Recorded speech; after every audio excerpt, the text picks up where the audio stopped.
Hello, folks! Welcome to the Poly Champions YouTube. Meisterlampe, a bullet champion, talks us through one of his Aquarion live games from the tournament. You'll see when to choose mining over farming, how to set a trap with vision advantage, and why archers are better than crabs. Okay, let's watch the replay. Hello, I'm eSpark. I'm the leader of the Arctic Wolves and a junior on the Huskies. And with me today is Meisterlampe. Hi, I'm Meisterlampe. I'm a junior player for the Huskies. And right here is a replay from the bullet tournament. And in this game I'm playing Aquarion against Daycloud. Let's first off look at the situation.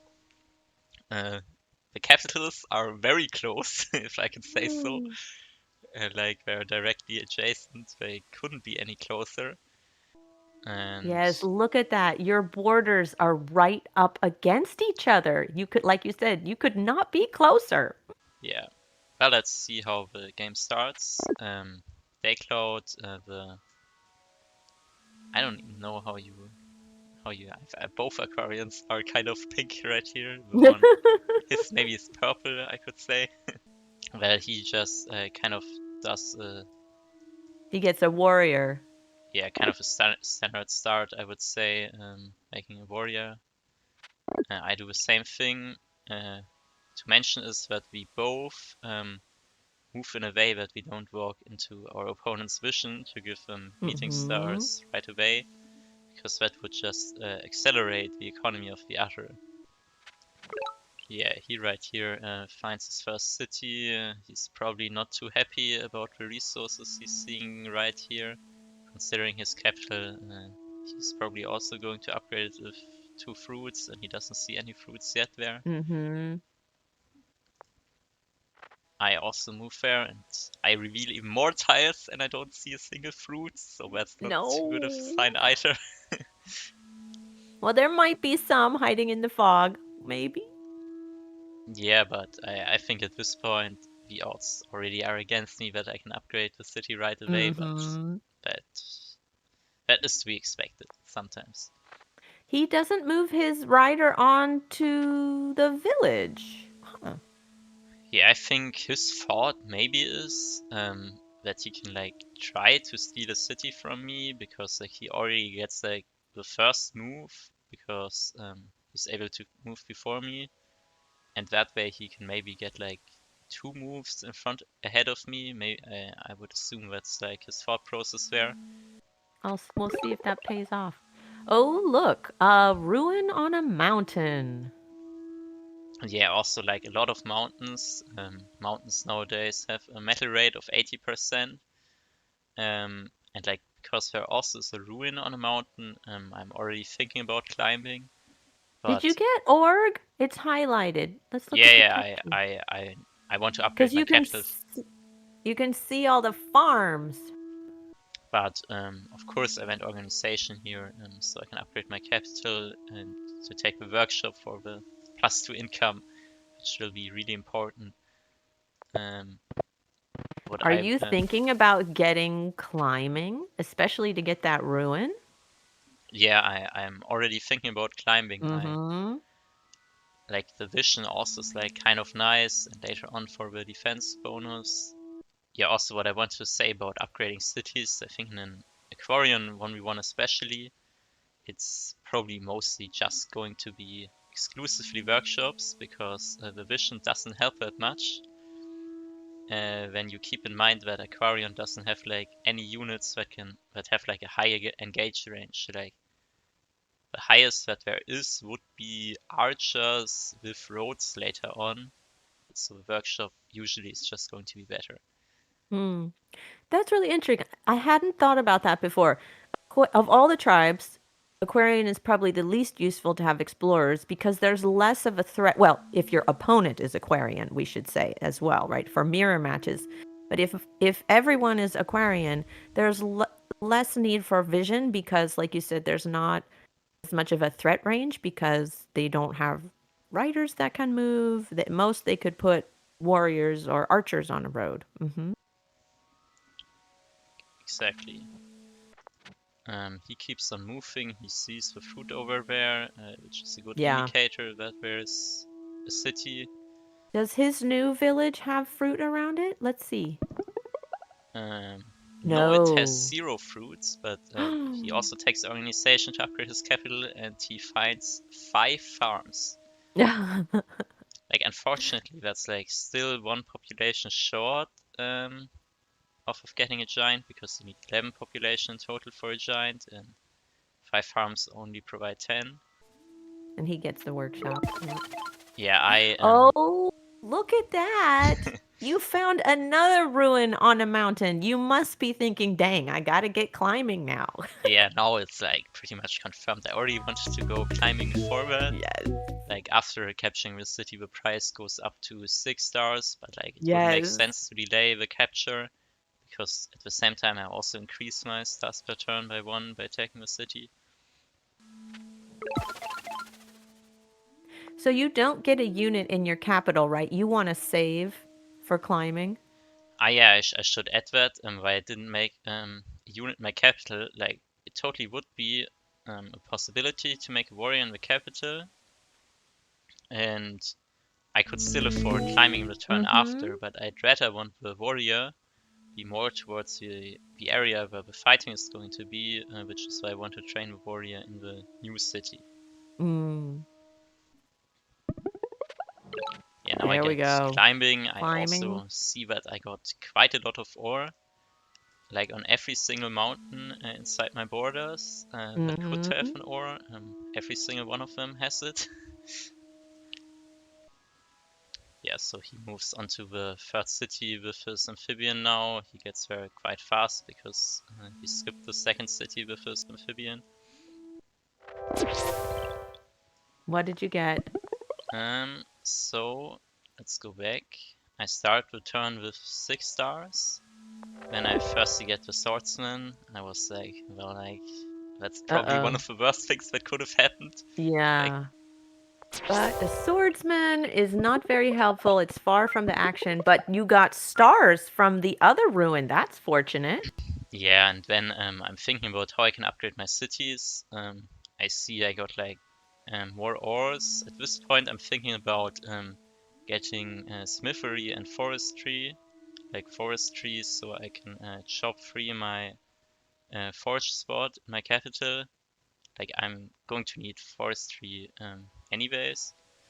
I think there could have been a good argument to go farming here as well, now that I look about it again, because the windmill spots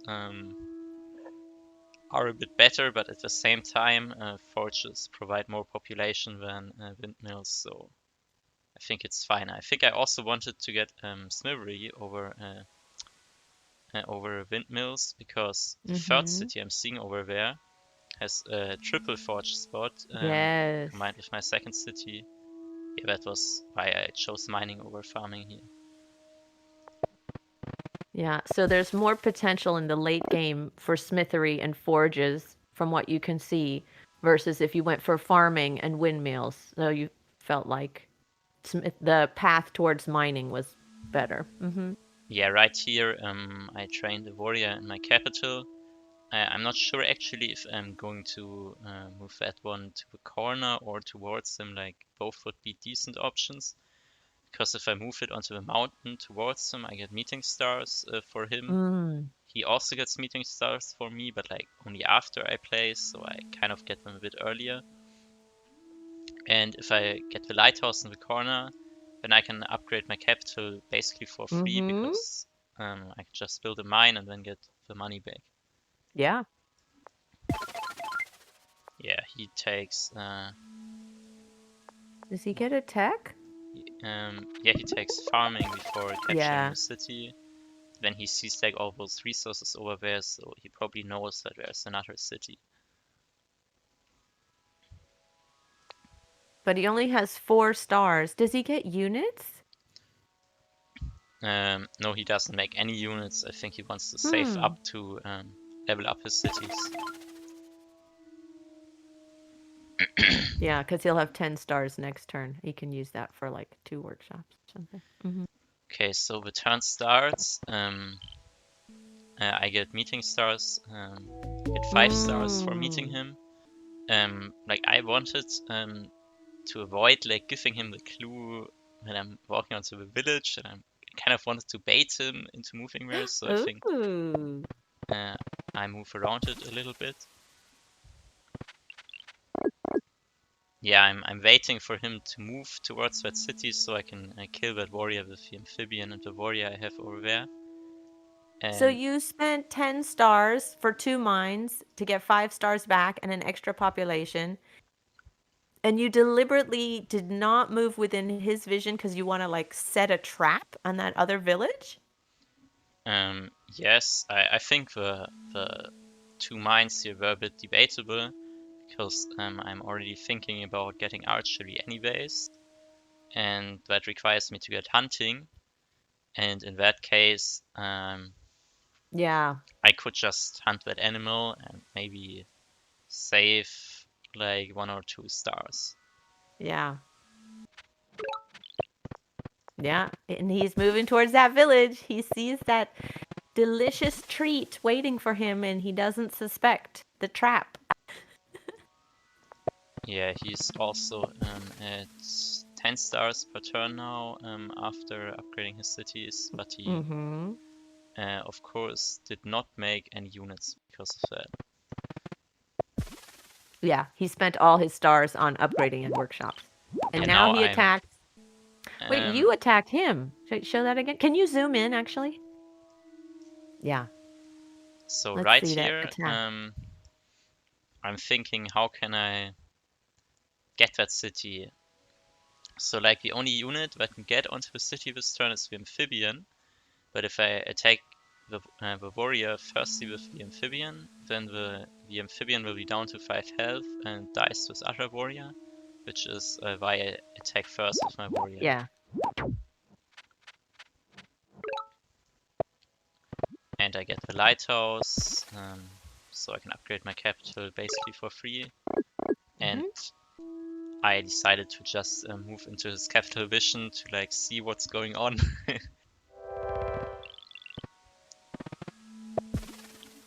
Oh, he got population from his ruin.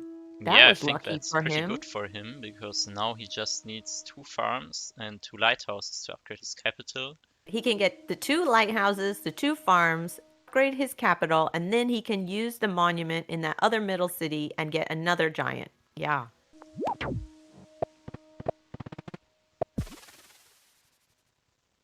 Yeah, he does like a lot of expensive upgrades right here where he Yeah. invests 10 stars and only gets 5 back for 1 star Yeah. per turn. I think he probably should just train more units here. Are you going to get a tech before capturing? But like of course my plan was to go for archery. I know. You love archers. Yeah, and I decided to get the lighthouse of that warrior over there. Mm-hmm. And he is setting up to get the 2 lighthouses right Yes. now.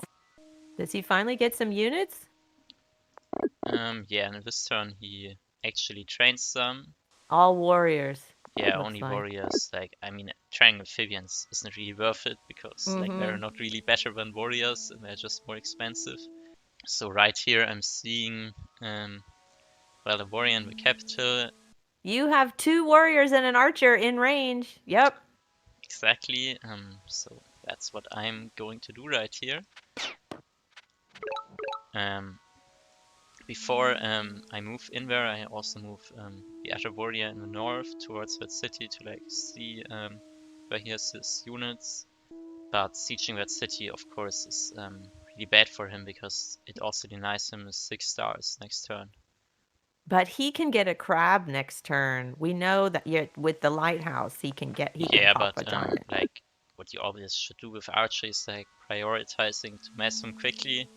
Yeah. Which is why I'm training 3 archers in this turn instead of like upgrading my city in the west to like get more stars now. But archers are like quite a cheap unit, so it doesn't hurt that much to have a lower income. It looks like you are population capped. You can't get any more units until you grow your cities. Yeah, but my advantage is that I got the units on the field, and he can only train 3 units per turn. And my archer numbers are like so high that I can pretty much just kill every unit he trains from now on. Even Which a is crab. Archers are great for taking down a crab. Yeah. like I was a bit surprised but why he places his Park of Fortune on top of a farmland, but Oh no. Oh well, he still got his second crab, but yeah, he destroyed the park when he could have put it on the empty tile. Maybe he was trying to get a windmill later. Okay. yeah, he would get 4 population from windmill here, and I think he was considering to get spearing, which allows him to burn this forest, Oh, that's true. Okay. That's so he right. If could he get a burned that windmill and a forest. farm here. Yeah. So he has 2 crabs now. Yeah, but I'm thinking that like that's not too big of a deal. Like I'm able to train at least 2 more archers this turn because I upgrade the city in the west, and this city Yeah. has 1 population spot free. When I move in here, he even provides me units, so my swordsman gets to the cities faster.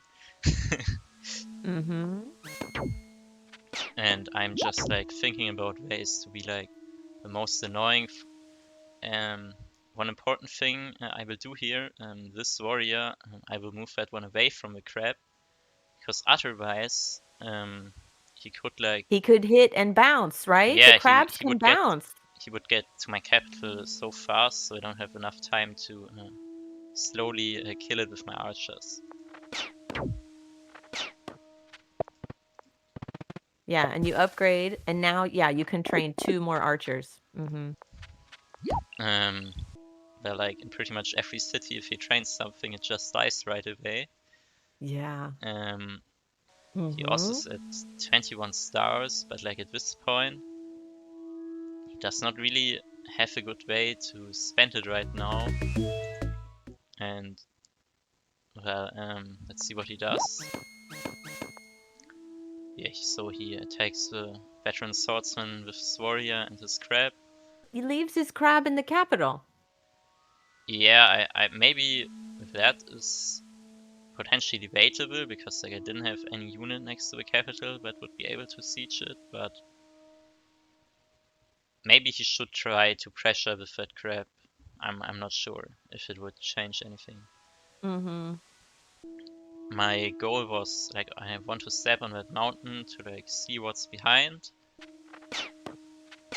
So you decide to target that north city rather than attack the crabs?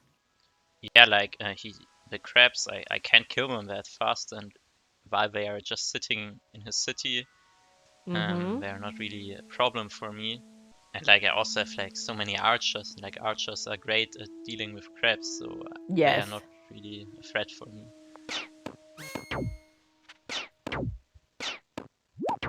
And Yeah. well, like when I figure out how to do it, after I use purposely kill that amphibian with my amphibians so I can bounce And get to the get the lighthouse, right? lighthouse. Yeah. Very nice. And then I upgrade my capital, I think, to be able to train another archer.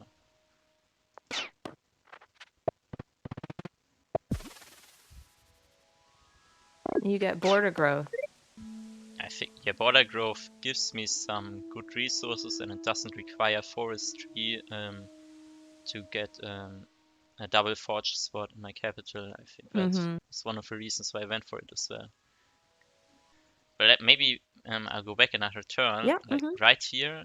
Well, he had 17 stars per turn, and it looks like 19 stars that he didn't use. Yeah, like Saving his stars. Was he that was right? just floating a lot of resources. Like earlier on, he like saved up for giants and didn't make any for crabs and didn't make any units because of that. Yeah.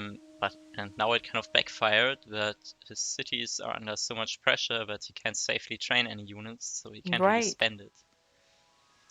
Yeah. He has all these stars and no way to spend it.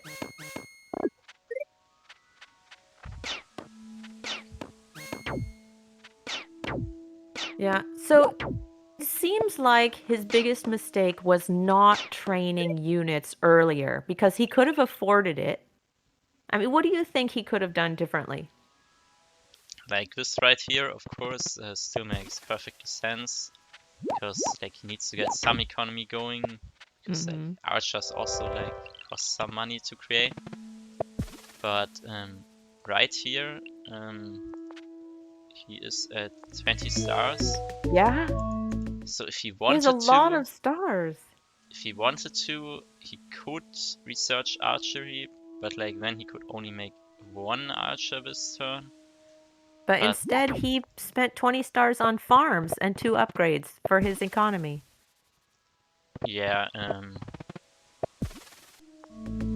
like now, yeah, now he's in the same position again. If he goes for archery, he can only train one archer, but at the same time, I'm already so close to his cities that if he trains an archer Mm-hmm. now, I can just hit it right away. So like, if he wanted to go archery, he would have to have done it in this turn Yeah.